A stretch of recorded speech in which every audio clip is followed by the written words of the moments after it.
এই মন্দিরে হয়েছিল, রাত্রি যাপন হয়েছিল। তিনি যতবার পুরী গেছেন ততবারই তমলুকের মহাপ্রভু মন্দিরে রাত্রি যাপন একদিন নয়, বেশ কয়েকদিন। এই কর্মসূচি আমার অনেক দিনের।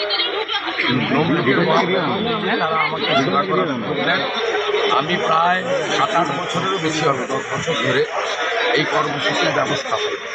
এবারের বিশেষ আকর্ষণ মহাপ্রভুর জায়গা থেকে, অর্থাৎ নবদ্বীপ থেকে পাদুকা এসেছে, তাই এবারে উৎসাহ ব্যাপক।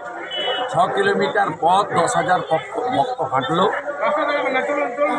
মহাপ্রভুর নামে জয়ধ্বনির সাথে সাথে, সত্য সনাতন ধর্মের জয়ের সাথে সাথে। এবং এখানে 20,000 মানুষ প্রসাদ নেবে।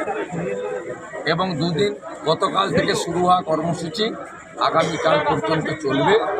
মৃদঙ্গ বাজবে, খঞ্জনি বাজবে, কীর্তন হবে, নাম সংকীর্তন হবে, ভাগবত কথা হবে, বৈষ্ণব সেবা।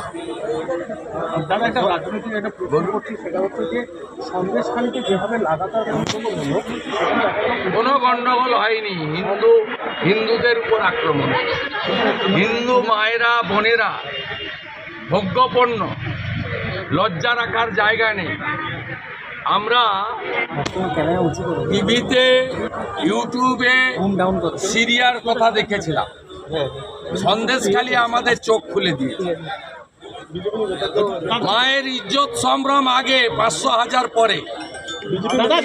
হিন্দু মেয়েরা এই সরকারি দলের গুন্ডাদের ভোগ্যপণ্য হতে পারে না।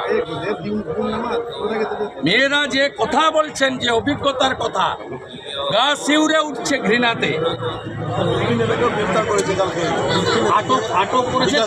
পুলিশের যা কাজ পুলিশ তাই করছে।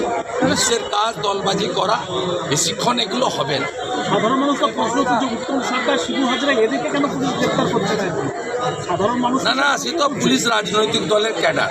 পুলিশ ছাড়া পিসি 0, আর পিসি ছাড়া ভাইপো বিগ 0।